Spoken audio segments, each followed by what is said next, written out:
Hello বন্ধুরা, নতুন একটা ভিডিওতে তোমাদের সবাইকে ওয়েলকাম জানাচ্ছি। আচ্ছা, তোমাদের বাড়িতে এই যে কাগজগুলো থাকে এগুলো কি তোমরা ফেলে দাও? আগে আমিও ফেলে দিতাম, তবে যখন থেকে হ্যান্ডমেড প্রোডাক্ট বানাতে শুরু করেছি তখন থেকে কিন্তু সমস্ত জিনিস যত্ন করে তুলে রাখি, যদি পরে কিছু কাজে লাগে। তো যাই হোক, এই যে এটা হচ্ছে বাচ্চাদের জামার ভিতরে যে কাগজ থাকে না, একটু মোটা ধরনের কাগজ, সেই কাগজ। তবে এর পরিবর্তে তোমরা কিন্তু মাউন্ট বোর্ডও নিতে পারো, যেটা ওই বই খাতার দোকানে পাওয়া যাবে। এরপর সেটা থেকে মোটামুটি একটু বড় সাইজের একটা সার্কেল কেটে নিয়েছি আর দুটো ছোট ছোট। তারপর ওই একই মাপ করে একটা গ্রিন কালারের কাপড়ের উপরে মাপ দিয়ে তার থেকে একটু বড় করে আমি কাপড় কেটে নিয়েছি। আর হ্যাঁ, ওই যে বড় সার্কেলটা কেটেছিলাম তাকে কিন্তু মাঝখান থেকে আমি কেটে নিয়েছি।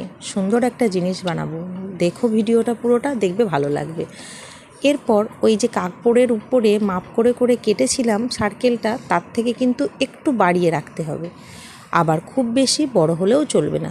দেখো ভিডিওটা দেখলে তোমরা বুঝতে পারবে। ঠিক মাঝে কাগজটা বসিয়ে এরকমভাবে একটু করে আঠা দেবে আর একটু করে কেটে কেটে কাপড়টাকে ওই কাগজটার সাথে আটকাতে হবে।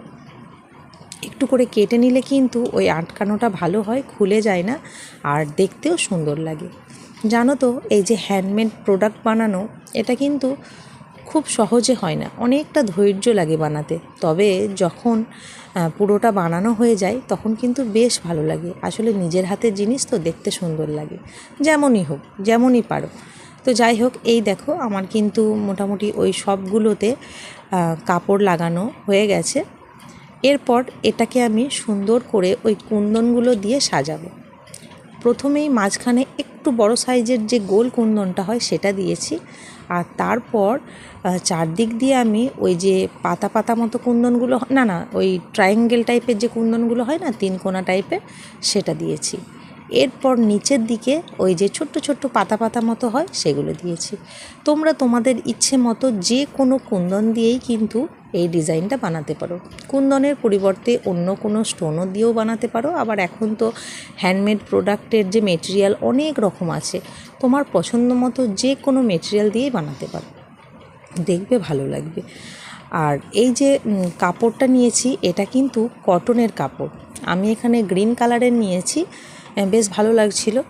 তবে তোমরা ইচ্ছা করলে তোমাদের পছন্দ মতো যে কোনো শাড়ি বলো, চুড়িদার বলো, কুর্তি বলো, সব কিছুর সাথেই কিন্তু যে কোনো কাপড় দিয়েই কিন্তু বানাতে পারবে। তবে চেষ্টা করবে কাপড়টা যেন কটনের হয়। আর কটন ছাড়া ওই যে লিওন টাইপের যে কাপড়গুলো হয় না, ওগুলোও কিন্তু সুন্দর এই যে কাগজের সাথে লাগানো যায়। তবে অন্য যে সিনথেটিক টাইপের বা সিল্ক টাইপের কাপড় হয় সেগুলো কিন্তু খুব একটা ভালো লাগানো যায় না।